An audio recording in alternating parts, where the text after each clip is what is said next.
Commençons cette session en abordant un thème assez simple qui est de comprendre le but et le pouvoir du royaume de l'air. Comprendre le but et le pouvoir du royaume de l'air. Vous allez finalement comprendre pourquoi les médias coûtent aussi cher et pourquoi nous devons nous intéresser à cela. Quand vous quitterez cette salle ce soir, vous allez comprendre pourquoi Arnold Schwarzenegger peut dépenser 120 millions de dollars pour un film de 2 heures et avoir comme bénéfice 200 millions de dollars. Vous allez comprendre pourquoi Madonna et Michael Jackson peuvent dépenser entre 240 à 250 millions de dollars l'année pour leurs événements et concerts et aller à la maison avec des centaines de millions de dollars. Vous allez comprendre pourquoi la télévision est si dangereuse et si puissante et pourquoi la radio est si efficace. Je voudrais que vous écoutiez avec un œil et une oreille aiguisée. Prenez des notes parce que j'irai assez vite. Nous parlerons du royaume de l'air alors que nous abordons la session sur les royaumes. Nous parlerons des caractéristiques du royaume de Dieu la semaine prochaine. Mon collègue parlera de ça. Mais je voudrais que vous écoutiez soigneusement ce que je vais vous dire sur les médias. Parlons de la nature des médias.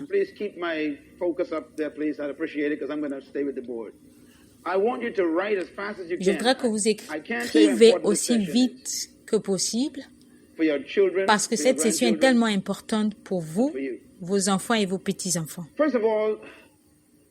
Premièrement, il y a des principes que je voudrais que vous reteniez. Le premier, il n'y a rien de si puissant sur la terre que le libre arbitre. Il n'y a rien de plus puissant que ça. Il est tellement puissant que Dieu lui-même ne le contrôle pas.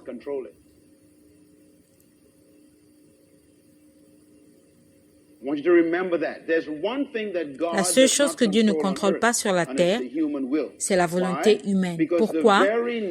Parce que la nature même de la volonté implique la capacité de choisir, le pouvoir de décision. 2, la pensée contrôle la destinée d'un homme.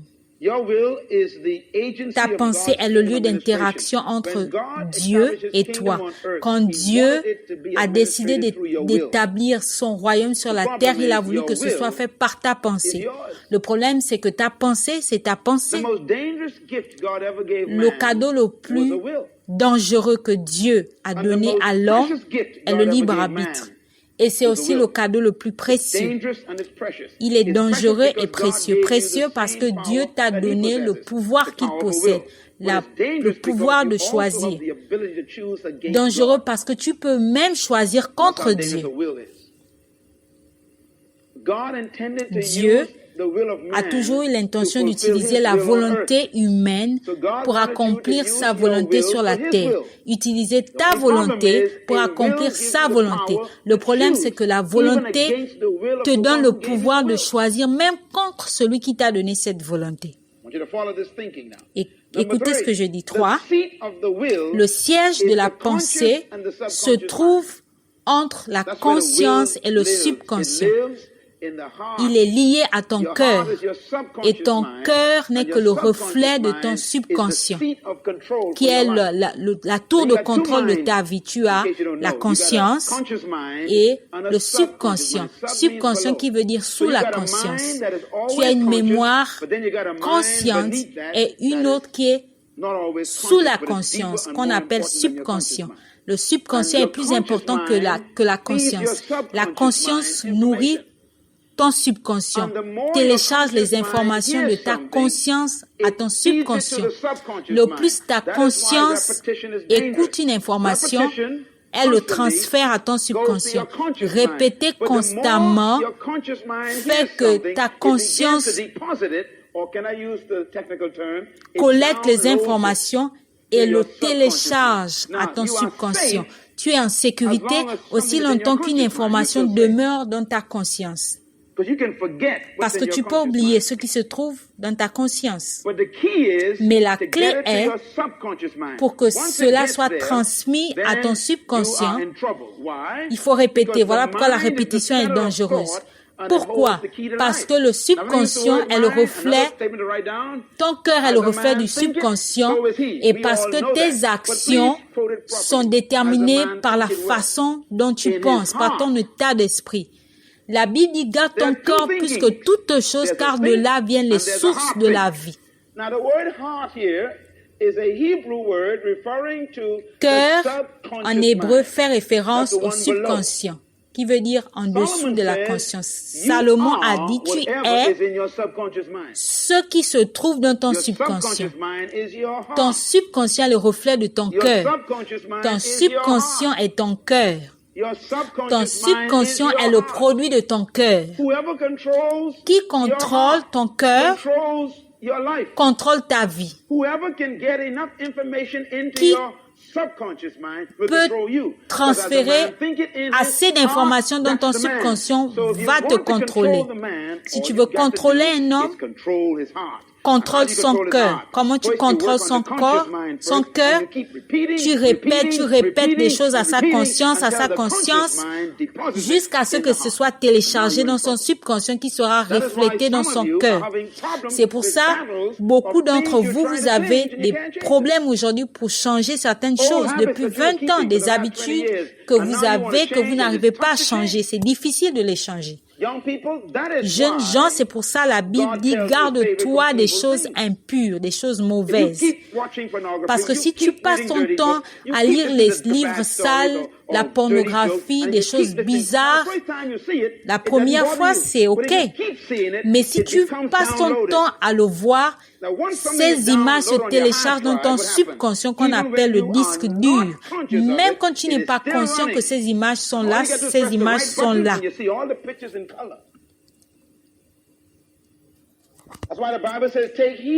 C'est pour ça la Bible dit, sois sélectif sur ce que tu écoutes. Si tu ne contrôles pas toutes les informations que tu reçois, ça va se retrouver dans ton cœur. La Bible de l'abondance du cœur, la bouche parle. De là viennent les problèmes de la vie, l'adultère, les meurtres, la colère, l'animosité. Ça vient du cœur, c'est ce que Jésus dit. Ton état d'esprit est le reflet de tes pensées qui détermine ton futur état destiné. Je dis aujourd'hui que tu es le résultat des choix que tu fais chaque jour. Tout ce que tu décides d'écouter, de voir, devient ton futur. Tu deviens ce que tu écoutes constamment. Tu deviens ce que tu vois constamment. La vie est aussi simple que ça. Vous avez des habitudes aujourd'hui que vous n'arrivez pas à arrêter. Vous êtes né de nouveau, ça fait 20 ans, mais la bataille est là. Parce que vous avez téléchargé des informations qui sont dans votre subconscient. Comment vous débarrasser de ces informations? Vous qui maîtrisez un peu comment ça se passe dans un ordinateur. Quelquefois, il faut acheter un nouvel ordinateur parce que c'est difficile de se débarrasser des informations qui sont dans le disque dur.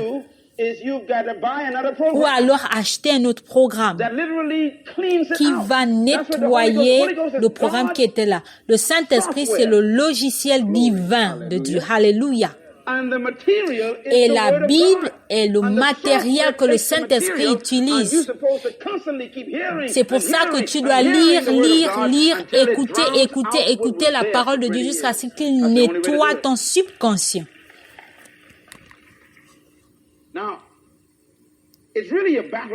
C'est vraiment une bagarre pour l'âme. Parlons de l'âme. L'âme, c'est le centre même de toute chose. L'âme, c'est une composition de 3 parties. Les pensées, la volonté et les émotions. Ton âme, ce sont tes pensées, ta volonté, tes émotions. Tes pensées, ta volonté, tes émotions. Tes pensées, ta volonté, tes émotions. C'est ça ton âme. C'est ce qui constitue ton âme. Tes sentiments sont dans ton âme, viennent de ton âme. Ton pouvoir de décision vient de ton âme. Tes pensées, ton état d'esprit vient de ton âme. Ce qui fait que ton âme est la partie la plus importante de ta vie. La bagarre se trouve au niveau de ton âme. La Bible dit que celui qui gagne l'âme est sage. Parce que, regardez, gagner le corps, c'est pas un problème. Même l'esprit, tu es né de nouveau en une seconde. Mais gagner l'âme, c'est un travail difficile. Mon travail en tant que leader, c'est de travailler sur votre âme. Je suis là pour la transformation de votre âme. J'ai gagné votre corps parce que vous êtes là. J'ai gagné l'esprit parce que vous êtes né de nouveau. Mais l'âme, c'est quelque chose de difficile. Parce que pour gagner l'âme, ça prend du temps. Vous êtes né de nouveau en une seconde. Mais l'âme, c'est un travail de longue haleine. La bagarre se trouve au niveau de l'âme.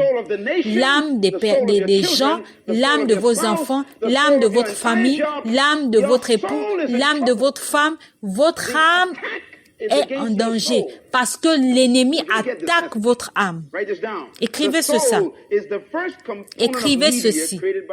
L'âme est la première composante de médias créés par Dieu. L'âme est un moyen de communication parce que l'âme est un médiateur entre l'esprit et le corps. L'âme est la partie la plus importante de ta vie parce que tu es un esprit. Mais ton âme est celui qui va déterminer ce que ton esprit reçoit. Ne ratez pas ce que je dis. Je sais que le diable m'écoute et est présent quand j'enseigne maintenant. Il est là, il écoute ce que je dis. Parce que Satan sait que j'ai la clé de sa bataille. Satan n'est pas après ton corps. Ton corps, c'est un tas de sable. Il n'est pas après ton esprit parce que ton esprit a déjà été gagné et tu es né de nouveau.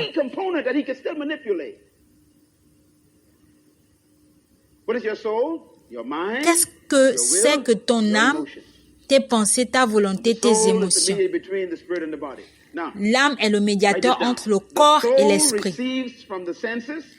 L'âme reçoit des sens et le dépose dans ton esprit. Très important. Qu'est-ce que l'âme fait? Il reçoit des sens. Entendre, goûter, voir, toucher, sentir, ça vient de tes sens. Et toutes ces informations sont collectées par ton âme qui se retrouve, qui est transférée dans ton esprit.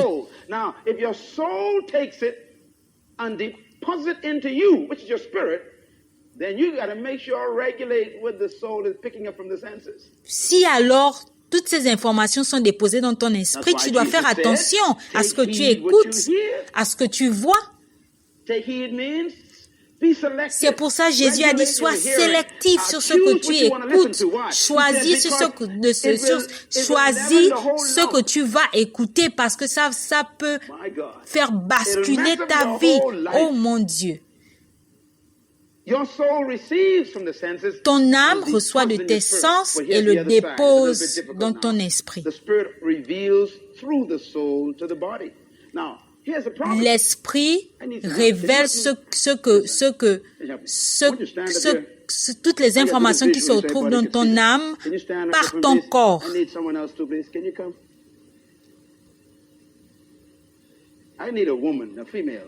Je vais vous faire une démonstration de ce que je suis en train de dire. Alors, je vais appeler 3 personnes devant et je vais vous expliquer ce que je veux dire par là.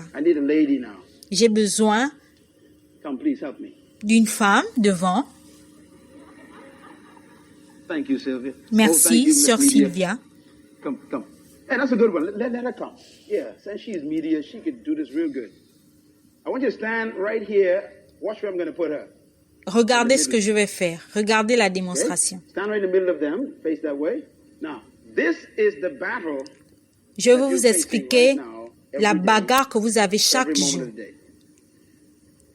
This is your spirit. Vous avez l'esprit.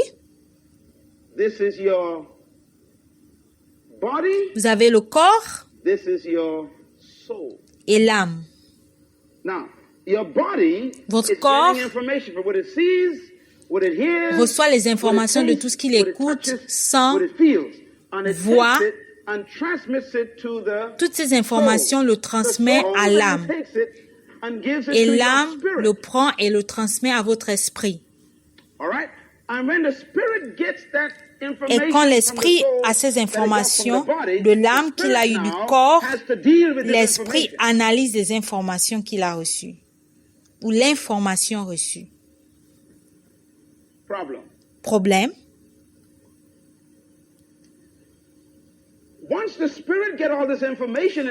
Quand l'esprit reçoit toutes ces informations,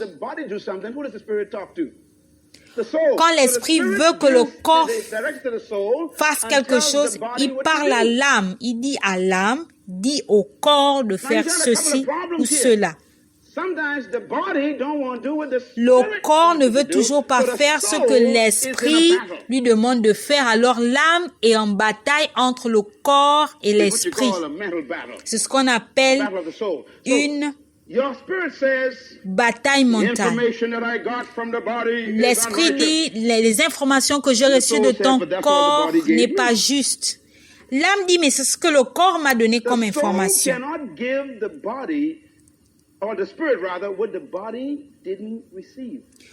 L'âme ne peut pas donner les informations qu'il n'a pas reçues du corps de l'esprit. On dit que la foi vient de ce qu'on écoute. Vous écoutez par le corps, au moyen du corps. Alors, c'est transmis par votre âme et c'est transféré alors à votre esprit. Quand vous avez l'esprit de Dieu en vous,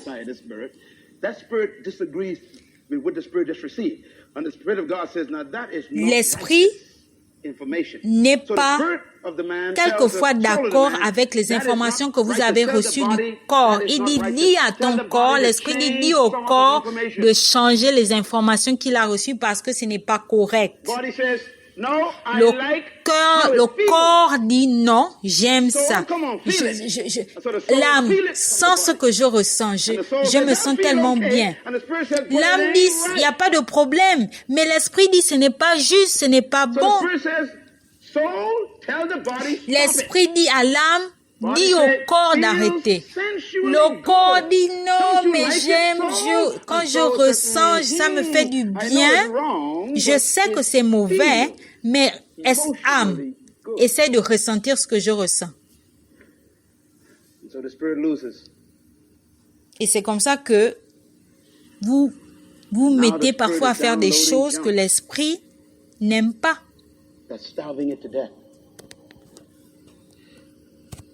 You know who's the most important part of that whole Trinity? It's that soul fella. L'âme, c'est la partie la plus importante. Parce que l'âme peut décider de rejeter l'information donnée par le corps ou accepter le pouvoir de l'âme. L'âme collecte des informations du corps, le transfère à l'esprit, mais l'esprit aussi prend des informations qu'il transmet à l'âme et l'âme le transfère ces informations au corps. C'est pour ça la Bible dit, ne marchez pas seul par la chair, mais marchez par l'esprit. Thank you very much, oh man. All of that is man. Thank you very much. By the way, there's a female in the middle there. She got the feeling part. Praise God. Write this down. The soul feeds the spirit. L'âme nourrit l'esprit et reçoit de l'esprit. This is a mystery. The soul C'est un mystère.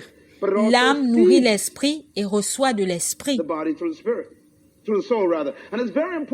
Et c'est très important de comprendre cela, de faire attention à ce que vous voyez, à ce que vous écoutez, de faire attention C'est ça quand on parle de drogue. On parle de goût, de sensation.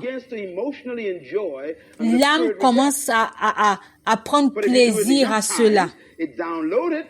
Et c'est téléchargé dans ton subconscient. Tu as tellement fait ça maintenant que tu as du mal à changer. Tu es né de nouveau, mais ce sont des habitudes qui demeurent. La meilleure façon d'être libéré de toute habitude, c'est avoir un remplacement d'habitude, de télécharger de nouvelles informations.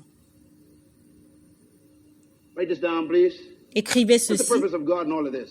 Quel est le but de Dieu en faisant tout cela? L'homme est un esprit qui vit dans un corps et qui possède une âme. L'homme est un esprit qui vit dans un corps et qui possède une âme.